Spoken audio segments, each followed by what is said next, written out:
आत्मारे पवित्रात्मारे यीशु की शक्ति बुला। आत्मारे पवित्रात्मारे त्रिएक उपस्थितिला।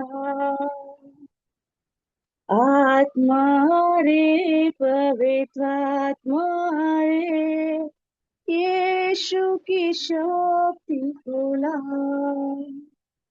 आत्मा रे पवित्र आत्मा रे त्रिएक उपस्थिति ला। तेरे जैसी शक्ति नहीं कोई, सब तूने है रचा। सब आत्माएं सुसिंहासन माथा टेकते जा। तेरे जैसी शक्ति नहीं कोई, सब तूने है रचा। सब आत्माएं यीशु सिंहासन माथा टेकते जाए। आत्मा रे पवित्र आत्मा रे यीशु की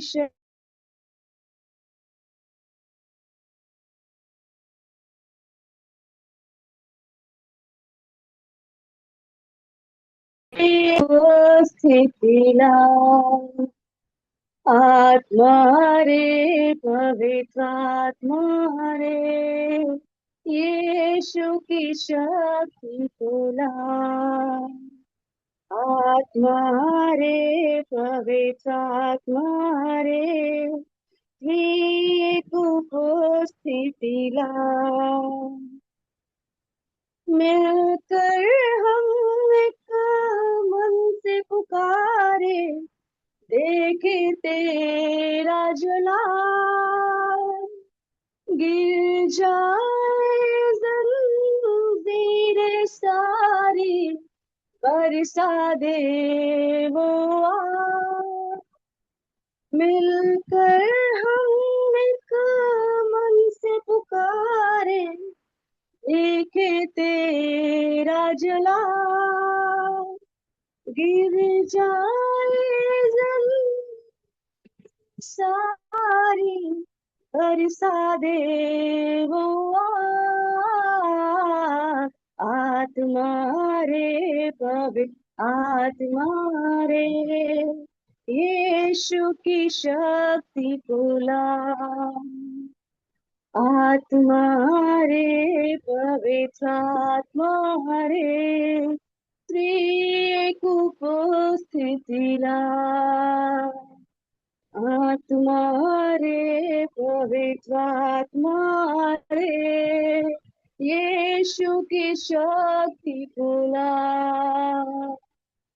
आत्मा रे पवित्र आत्मा रे त्रिएक उपस्थिति ला। जहाँ दो या तीन इकट्ठे हुए, वहाँ यीशु ने वादा किया। बोला तू आएगा सामर्थ शक्ति में, दर्शन पाएगा। आत्मा रे पवित्र आत्मा रे यीशु की शक्ति को ला। आत्मा रे पवित्र आत्मा रे त्रिएक उपस्थिति ला। आत्मा रे पवित्र आत्मा रे यीशु की शक्ति को ला। आत्मा रे पवित्र आत्मा रे त्रिएक उपस्थिति ला।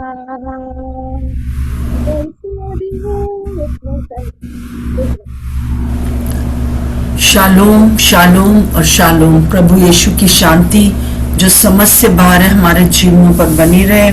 हम लोग प्रेरितों के काम में काफी आगे बढ़ रहे हैं और 19वां अध्याय में जैसे हम लोगों ने देखा कि कैसे पौलुस और सिलास और तिमुथियुस और लूका ये लोग सब एक आगे बढ़ते जा रहे हैं। ये तीसरी यात्रा शुरू हो गई है और ये ऐसा नहीं है कि एक बार वो काम करके छोड़ दे पौलुस, परंतु वो आगे फिर से दोबारा आके वो उन जगहों को देखते हैं जहाँ पर कि उन्होंने पहले प्रचार किया था। तो हमने देखा था कि किस प्रकार से प्रभु पौलुस जो है वो अपुल्लोस जब कुरिन्थुस में ही था तब वो इफिसुस गया और वहाँ पर किस प्रकार से पवित्र आत्मा इफिसुस में के बारे में पूरा बताया और वहाँ पर 12 लोगों के ऊपर पवित्र आत्मा उतरे और फिर हम देखते हैं कि किस प्रकार से 3 महीने निडर होकर वो वहाँ पर आराधनालयों में और चौकों में और सब जगह प्रचार करता रहा। और हमको ऐसा लगता है कि 3 साल पूरा वो इफिसुस में रहा।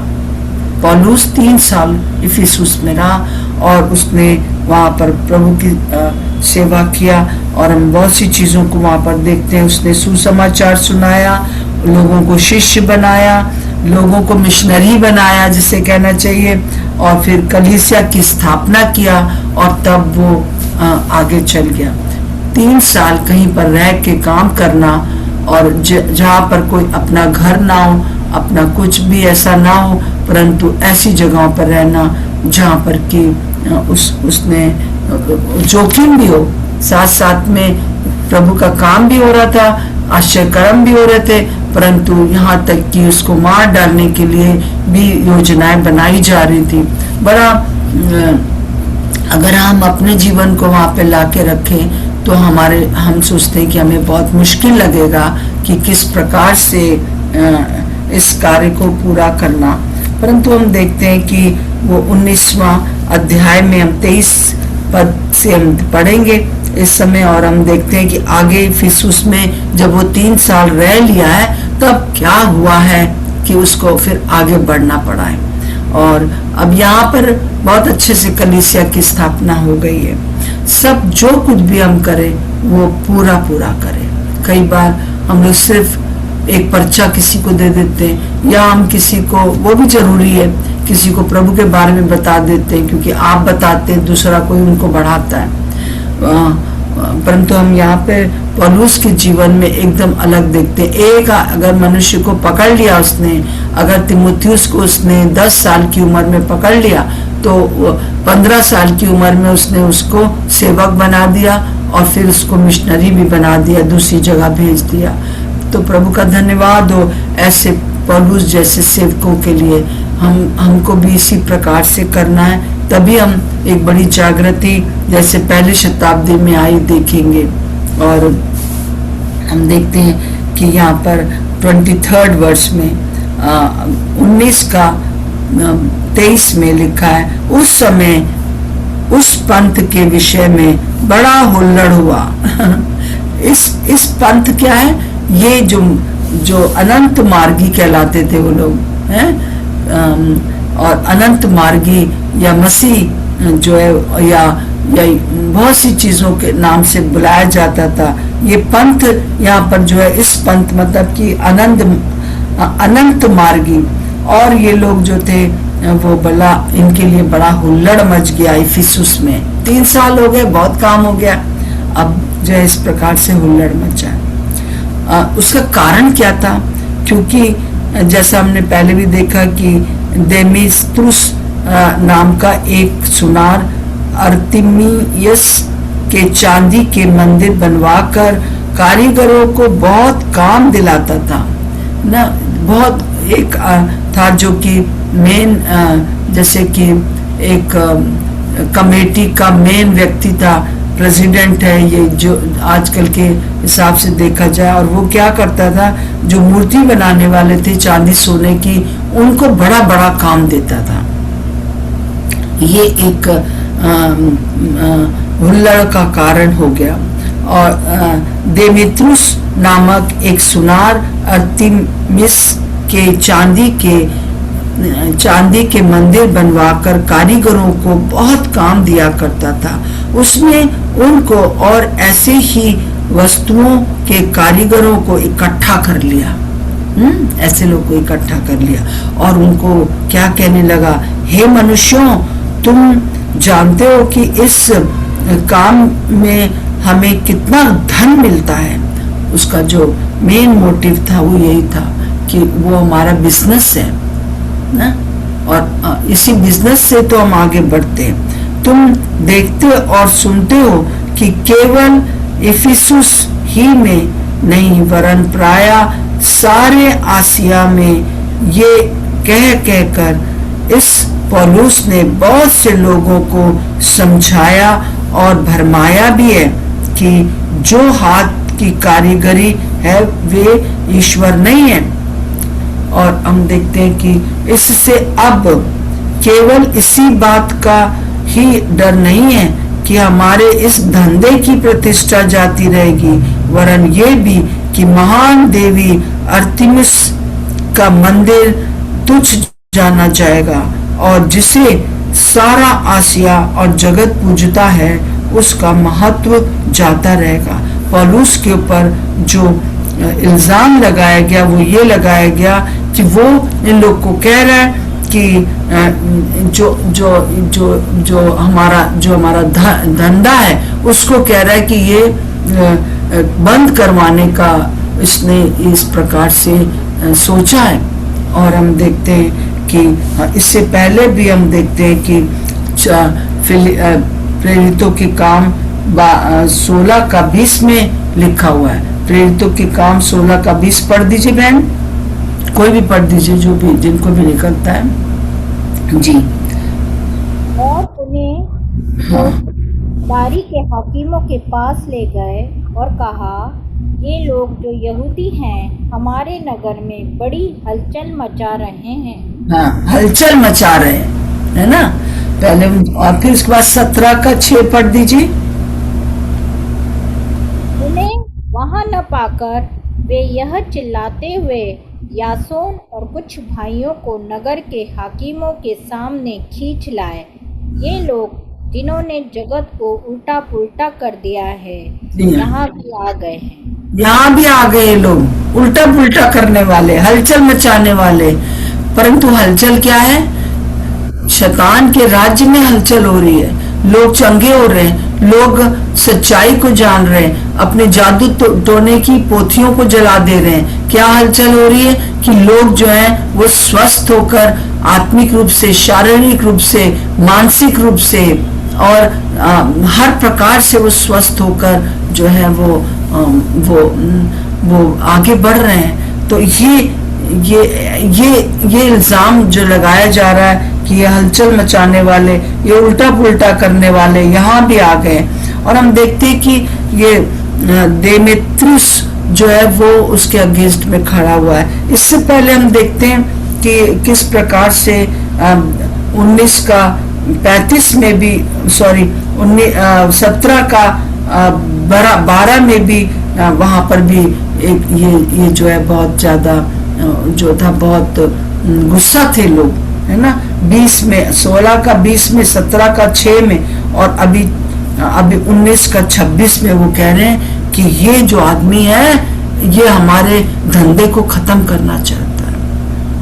तो इसको एक तरफ से हम देखते हैं कि बहुत बड़ी, जैसे कि पौलुस के ऊपर एक आंधी जैसी आ गई, और न केवल पौलुस के ऊपर, जितने लोग उसके इर्द गिर्द थे उनके ऊपर भी हम देखते हैं। फिर 27 पद में हम देखते हैं, इससे अब केवल इसी बात का ही हमें डर नहीं है कि हमारा धंधा खराब हो जाएगा, परंतु हमारे देश, हमारे जिसको हम लोग पूजते हैं उसका भी महत्व खत्म हो जाएगा। ये 28वां पद है, वे ये सुनकर क्रोध से भर गए। बहन पढ़ दीजिए, 28 से पढ़ दीजिए। जी हाँ। वे यह सुनकर क्रोध से भर गए और चिल्ला कर कहने लगे, इफिसियों की अर्तिमिस महान है और सारे नगर में बड़ा कोलाहल मच गया और लोगों ने मकिदुनियावासी गयुस और अरिस्तर्खुस को, जो पौलुस के संगी यात्री थे, पकड़ लिया और एक साथ रंगशाला में दौड़ गए। जब पौलुस ने लोगों के पास भीतर जाना चाहा तो चेलों ने उसे जाने न दिया। आसिया के हाकिमों में से भी उसके कई मित्रों ने उसके पास कहला भेजा और विनती की कि रंगशाला में जाकर जोखिम न उठाना। वहाँ कोई कुछ चिल्लाता था और कोई कुछ, क्योंकि सभा में बड़ी गड़बड़ी हो रही थी और बहुत से लोग तो यह जानते भी नहीं थे कि हम किस लिए इकट्ठे हुए हैं। जब उन्होंने सिकंदर को, जिसे यहूदियों ने खड़ा किया था, भीड़ में से आगे बढ़ाया, सिकंदर हाथ से संकेत करके लोगों के सामने उत्तर देना चाहता था, परंतु जब उन्होंने जान लिया कि वह यहूदी है तो सब के सब एक शब्द से कोई 2 घंटे तक चिल्लाते रहे। बस थैंक यू। बस अभी थोड़ा इतना ही करेंगे, फिर उसके बाद हम आगे बढ़ेंगे। तो हम देखते हैं यहाँ पर कि जो जो पौलुस को तो नहीं पकड़ पाए, पर उनके संगी यात्री जो लोग प्रभु की सेवा कर रहे थे उनको पकड़ ले गए, या जिनके घरों में होंगे। तो हम यहाँ पर देखते हैं कि पहला हम देखते हैं कि जब लोगों ने देखा कि ये इस प्रकार से पौलुस ने जब ये देखा तो वो भी अंदर जाना चाहता था। रंगशाला एक ऐसी जगह होती थी जहाँ हर प्रकार के कार्यक्रम होते थे और इस प्रकार की बातों का भी फैसले किए जाते थे, और वहाँ पर मतलब कि मार भी डाले जाते थे लोग। तो हम देखते हैं कि यहाँ पे वो रंगशाला में उसको लोगों को जो उसके साथ थे लाए थे। अब पौलुस जो था वो वहां जाना चाहता था, वो बताना चाहता था कि इन लोग को तुम कुछ मत करो, परंतु वहां पर देखिए हम देखते हैं कि उसके चेले वहां पर उन्होंने मना किया। पहली बात, इसका मतलब उसके चेले थे वहां पर। और हम देखते हैं कि मित्र भी थे, है ना, उसके कुछ मित्र थे और उन्होंने कहा कि तुम मत जाना। और मित्र जो थे बड़ी बड़ी पोस्ट पर थे और इस प्रकार से यहाँ पर जैसे लिखा हुआ है, जो उसके संगी यात्री थे पकड़कर ले गए, एक साथ रंगशाला में दौड़े। तब जब पौलुस ने लोगों के पास भीतर जाना चाहा, चेलों ने उसे जाने से मना किया और आसिया के हाकिमों में से भी उसके कई मित्र हो गए थे। अभी आसिया में, एशिया में, माइनर एशिया में, वहां पे कई मित्र थे जो कि बड़ी पोस्ट पर थे, तो उन्होंने भी मना किया उसको। इसका मतलब कुछ लोग जो कि विरोध में थे, परंतु कुछ लोग उसकी तरफ थे, उसके कहना चाहिए उसके फेवर में थे। और साथ में जो है हम देखते हैं कि वो लोग उसको बचाना भी चाह रहे हैं। हम 2 बातें देख रहे हैं, ऐसे भी लोग हैं जिनका उद्देश्य अपने धंधे को बचाना था, वो है। दूसरी तरफ कुछ लोग हैं जो कि बचाने वाले हैं। और ये चीज हम थ्रू आउट देखते हैं पूरी तरह से कि किस प्रकार से प्रभु जो है ऐसे लोगों को खड़ा करता है। जैसे हमने देखा कि प्रेरितों के काम 17:12 में गलीलियो एक मंत्री था, उसको खड़ा किया था पौलुस को बचाने के लिए। फिर कई स्वर्गदूतों को जो लौ लगा के प्रार्थना करने वाली कलीसिया थी, पतरस को निकाला था। हर प्रकार से हम दो प्रकार के लोग देख रहे हैं। एक वो लोग देख रहे हैं जो उनका फेवर कर रहे हैं, और एक वो लोग हैं जो कि उनका अपोज कर रहे हैं, उनके विरोध में बातें कर रहे हैं। परंतु हम यहाँ देखते हैं कि आखिरी में क्या होता है कि 35 में अगर हम पढ़ते हैं तो वहाँ हम देखते हैं कि 35 में यहाँ पर देखते हैं कि तब नगर के मंत्री ने, वहां पर अभी मंत्री खड़ा हो गया, वहाँ और वहां का जो नगर का मंत्री था उसको प्रभु ने फेवर में कर दिया, जबकि वो भी यहूदी नहीं था, वो रोमी था, है ना। और वो उसको खड़ा कर दिया और लोगों को शांत करके वो कहने लगा। देखिए उसने यहाँ पे 5 बातें जो थी कहीं, और ये जो सारा हुल्लड़ था वो थम गया। क्या था? पहली बात थी 35 पद में ये, हे इफिसुस के लोगों, कौन नहीं जानता कि इफिसियों का नगर महान देवी अर्तिमिस के मंदिर और ज्यूस की ओर से गिरी हुई मूर्ति का टहलुआ है। अतः जबकि इन बातों का खंडन नहीं हो सकता, तो उचित है कि तुम शांत रहो और बिना सोचे विचारे कुछ ना करो। ये वहां पर हुल्लड़ को समाप्त करने के लिए, पौलुस को बचाने के लिए, पौलुस के संगी लोगों को बचाने के लिए वो क्या कह रहा है? अरे इसमें कौन नहीं जानता भाई, जो तुम चिल्ला रहे हो 2 घंटे से, वो कौन नहीं जानता। तो यहाँ पे मंत्री खड़े होकर बस वही चाहता है कि पौलुस और उसके संगी जो हैं बच जाएं। दूसरी बात वो उनसे कहता है 37 में, क्योंकि तुम इन मनुष्यों को लाए हो तो ना मंदिर के लूटने वाले हैं और ना हमारी देवी के निंदक है। ये लोगों ने कभी हमारे देवी की निंदा नहीं की है और ना ही इन्होंने मंदिर को लूटा है। सच बात है, हम उन लोग कभी भी, जो पौलुस था वो कभी भी किसी भी देवी देवता का निंदा करने वाला नहीं था, और हमें करना नहीं चाहिए निंदा।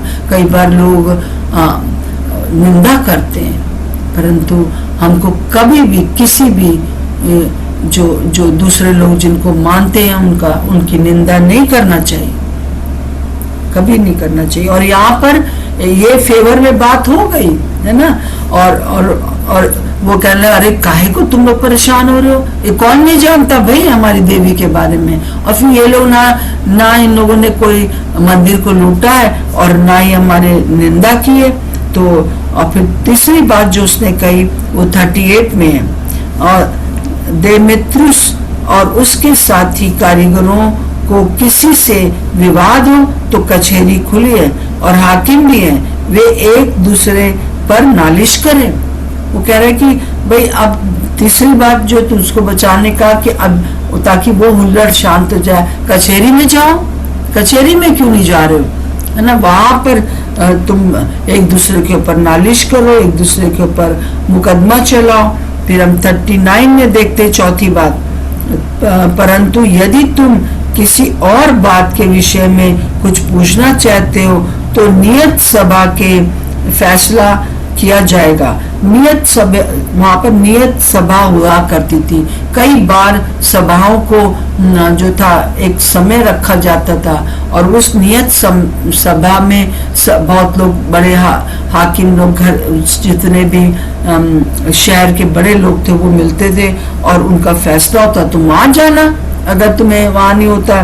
फिर उसके बाद 5वीं बात जो है 40वें पद में है, क्योंकि आज के बलवे के कारण हम पर दोष लगाए जाने का डर है, इसलिए कि इसका कोई कारण नहीं और हम इस भीड़ के इकट्ठा होने का कोई उत्तर ना दे सकेंगे। मतलब रोमी सरकार तुमसे पूछेगी कि ये हुल्लड़ क्यों हुआ, और जब उन्हें पता चलेगा कि ऐसे निर्दोष लोगों को ये लोग पकड़ के मार रहे हैं तो तुम्हारे पर दोष लग जाएगा, समझ लो। रोमी सरकार, तो रोमी सरकार से ये लोग बहुत डरते थे क्योंकि वो बहुत सख्त सरकार थी। और रोम में बैठे हुए जो अधिकारी हैं, जब वो बिल्कुल नहीं चाहते थे कि रोम में किसी भी प्रकार का हुल्लड़ हो, और वो बिल्कुल शांति चाहते थे अपने देश में, क्योंकि वहाँ उस समय पूरे संसार में रोमियों का राज्य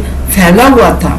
और ये 5 बातें कहकर उसने सभा को विदा किया, अब जाओ। कितना हम यही बात हम जो है प्रेरितों के काम 17 में भी देखते हैं। तो जैसे कि परमेश्वर ही है जो मनुष्यों के अंदर अपने लोगों के लिए फेवर डालता है। तो आइए आज हम लोग इस बात के लिए प्रार्थना करें, है ना। और हम देखते हैं समय समय पर परमेश्वर ने जो है वो अपने लोगों को बहुत बार बचाया, बहुत बार बचाया। बहुत सी गवाहियां हैं, बहुत सालों से गवाहियां हैं। 2026 साल से आज तक की ये गवाहियां हैं कि बहुत बार प्रभु ने बचाया। और जैसे कि हम यूहन्ना को देखते, जो चेला था, उसको कहा जाता है, इस बाइबल में तो नहीं लिखा है कि उसको मारने का इतना ज्यादा प्लान किया गया कि उसको एक बार उबलते हुए तेल में भी डाल दिया गया, तब भी वो आ गया, ऊपर आ गया। ये बहुत बड़ा आश्चर्यक्रम था। कोई और होता तो सच में प्रभु को मान लेता, पर साथ साथ में लोगों की इतनी कठोरता रहती है, और ये कठोरता जो है वो दुष्ट की कठोरता है।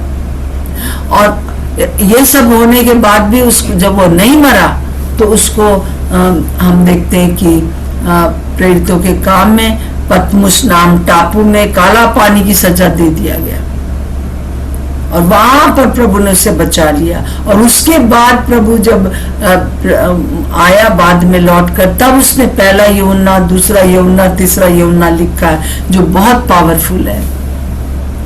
तो वो अपनी उम्र में, पूरी उम्र में उसकी मृत्यु हुई। और हम ऐसे देखें तो स्तिफनुस को और याकूब को, जो कि चेला था, उसको मरवा दिया था।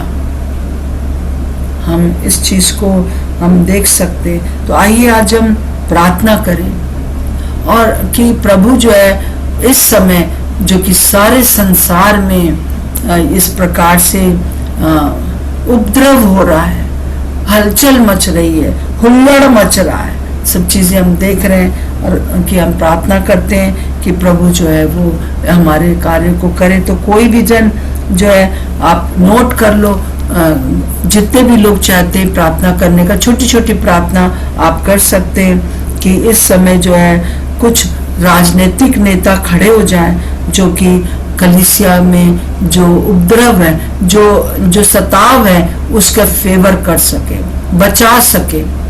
क्योंकि ये सब भी प्रभु को जानने वाले लोग नहीं थे जिन्होंने बचाया। प्रभु ऐसे लोगों को खड़ा करे। फिर हम देखते हैं कि जैसे कि दूसरा तिमुथियुस उसका 1:7 में देखते हैं, क्योंकि परमेश्वर ने हमें भय की नहीं पर सामर्थ और प्रेम और संयम की आत्मा दिया है। और इसको हम 20वें अध्याय में देखेंगे तो पौलुस जो है, फिर वहां से उठ कर हुल्लड़ जब थम गया, तो पौलुस 20 का देखिए, जब हुल्लड़ थम गया तो पौलुस ने चेलों को बुलवाकर समझाया और उसे विदा करके मकीदुनिया की ओर चला गया। उन्हें समझाया, चला गया। उस सारे देश में से होकर और चेलों को बहुत उत्साहित कर वो यूनान में आया। जब 3 महीने रहकर वो वहां से जहाज सीरिया की ओर जाने पर था, तो यहूदी उसकी घात में लगे थे। इसलिए उसने ये निश्चय किया कि मकीदुनिया होकर लौट जाए। बीरिया के सारे उन जगहों के ऊपर देखिए वो फिर से जा रहा है। और पुरुष का पुत्र पोप्तुस और थिस्सलुनीकियों में से अरिस्तिमुखुस और सिकुंदुस और दिर्बे का गयुस और तिमुथियुस और आसिया का तिखुस और इस सब नाम जो है लिखा है कि उनके पास जाता हुआ वे आगे जाकर त्रोआस में हमारी बाट जोते रहे। और फिर उसके बाद वो अखमीरी रोटी के दिनों के बाद फिलिप्पी से जहाज पर चढ़कर 5 दिन में त्रोआस में उसके पास पहुंचा। आप काउंट करना, बड़े कठिन नाम है, मैं तो पढ़ नहीं पाती हूँ, पर प्रभु का काम रुका नहीं। पौलुस ने कहा चलो अब इधर उधर उधर उधर, कितने ढेर सारे। और ये उसकी तीसरी यात्रा थी, और वो पूरी तरह से बिना भय के, उसको भय नहीं था कि वो मार डाला जाएगा। तो हम प्रार्थना करें कि ये भय का आत्मा इस समय पर जो लोग इस प्रॉब्लम में है वो निकल सके। फिर कलीसिया के लिए प्रार्थना करिए कि वो लौ लगाकर प्रार्थना करने वाली हो, ताकि स्वर्गदूत भी आकर सेवा टहल करें। और स्वर्गदूतों का हम इन दिनों में एक बड़ा काम देख सकें, जैसे पतरस को जो है बंदी गृह से निकाला, और बहुत से बार हम स्वर्गदूतों को देखते हैं। तो आइए हम इन सब बातों के लिए प्रार्थना करेंगे, परंतु काम रुकने ना पाए, है ना, कंटिन्यू रह सके, चाहे हम रहें ना रहें, परंतु परमेश्वर की कलीसिया हर दिन बढ़ती चली जाए। तो कोई भी लोग जो आप छोटा छोटा प्रार्थना कर सकते हैं, आप करिए, प्रार्थना करिए जी। एक दूसरे का इंतजार ना करिए, परंतु जिसके प्रभु ने, कोई भी एक पॉइंट ले लीजिए, प्रार्थना करिए।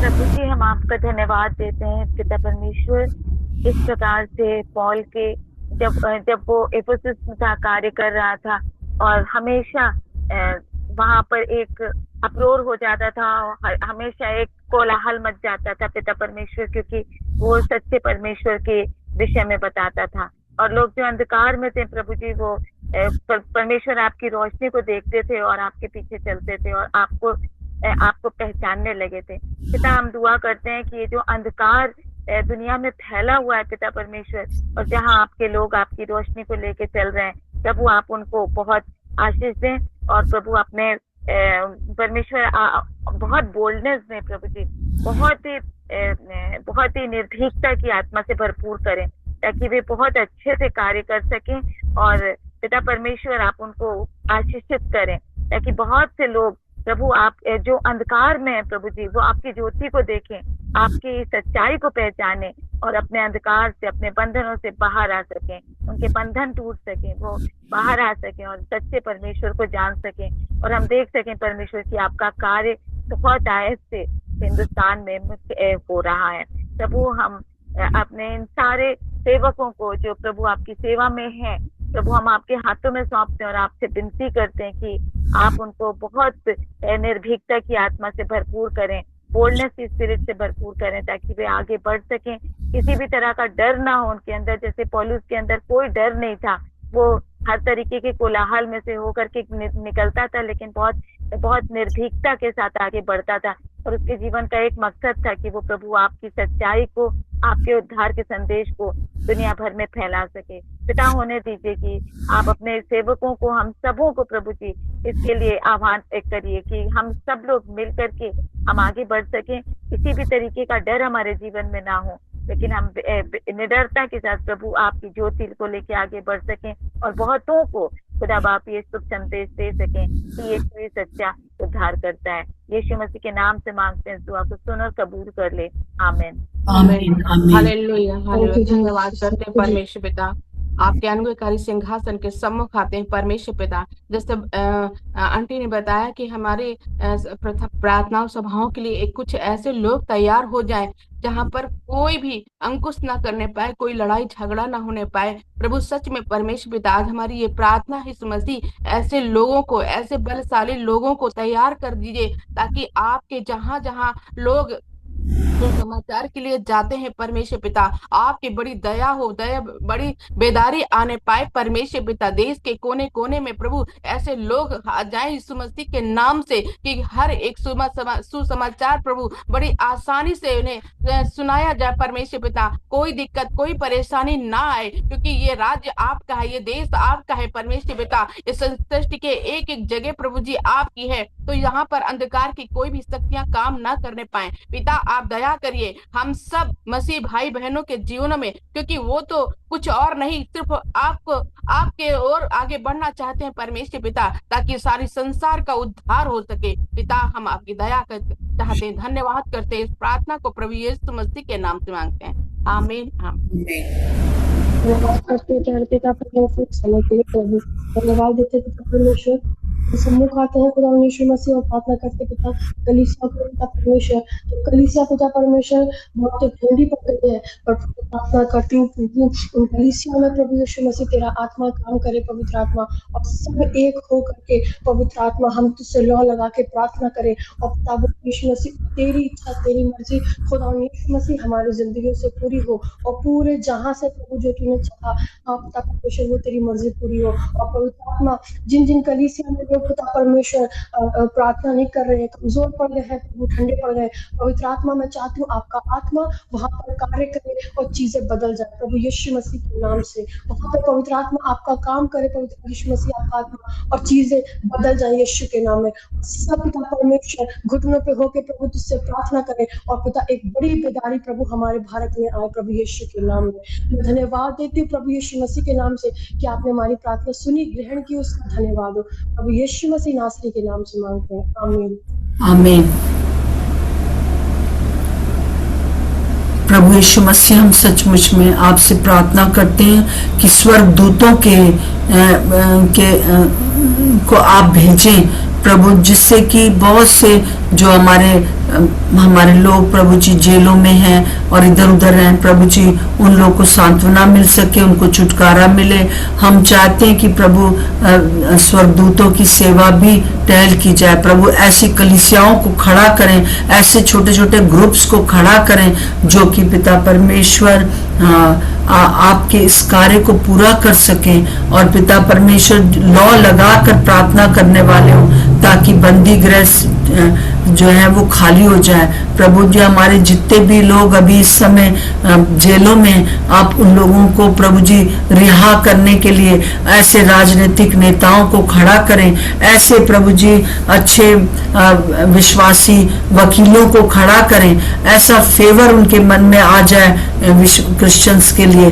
पिता आप अपना हाथ आगे बढ़ाइए, क्योंकि जब तक कि आप आकर हमको ले ना जाएं तब तक पिता परमेश्वर ये सताव तो होगा, परंतु इतना सताव ना हो जिससे कि प्रभु आपका कार्य रुक जाए। इस सब के बीच में आपका कार्य होता रहे, लोग आपको ग्रहण करें। हम जितने भी यहाँ पर हैं हर एक के जीवन के लिए मैं प्रार्थना करती हूँ कि आप अपना अनुग्रह करिए। सर्वशक्तिमान पिता, अगर कोई बीमार है यहाँ पर तो यीशु के नाम से चंगा हो जाए, यीशु के नाम से इसी समय पूरी तरह से स्पॉन्डिलाइटिस की प्रॉब्लम हो, चाहे सिर दर्द की प्रॉब्लम हो, चाहे माइग्रेन हो, चाहे प्रभु कोई यूट्रस की प्रॉब्लम है, चाहे कोई बांझपन है, सब यीशु के नाम से पूरी तरह से स्वतंत्र हो जाए और प्रभु जी आपकी महिमा हो सके। प्रभु हम देखते हैं कि कई बार लोगों को जुड़ने में प्रॉब्लम हो रही है, अच्छे से प्रभु लिंक काम नहीं कर रहा है। हम प्रार्थना करते हैं पिता परमेश्वर कि सब के सब लोग जुड़ सके और प्रभु आपकी महिमा इस मीटिंग के द्वारा हो सके, बहुत से आश्चर्य कर्म हो सके इस जगह के ऊपर। यीशु मसीह के नाम से मांगते हैं, आमीन और आमीन। प्रभु का धन्यवाद हो। और मैं चाहती हूँ कि अगर कल जो है फ्राइडे है और अगर आप में से कोई भी लोग जो है वो कोई गवाही देना चाहते हैं या किसी भी प्रकार से आप बताना चाहते हैं कि इस सारे प्रेरितों के काम में आपको क्या क्या सीखा, क्या लाभ हुआ, तो प्लीज मैं अब जानती हूँ कि मुझे बताने की जरूरत नहीं, आप डायरेक्ट उस समय भी बता सकते हैं। और कल हम लोग गवाहियों का समय रखेंगे, तो मैं विश्वास करती हूँ कि अच्छी गवाहियाँ हमारे बीच में होंगी। अगर कोई इस बीच में चंगाई हुई है तो वो भी आप बता सकते हैं, कोई गवाही है वो बता सकते हैं, और प्रेरितों के काम से आपको क्या उत्साह मिला है ये भी बता सकते हैं। तो कल हम लोग मिलेंगे। सो सबको जय मसीह की, जय मसीह की, जय मसीह की। प्रभु आप लोग को बहुत आशीष दे। जय मसीह की, जय मसीह की दी, जय मसीह की दी, जय मसीह की, जय मसीह की। Shalom shalom shalom.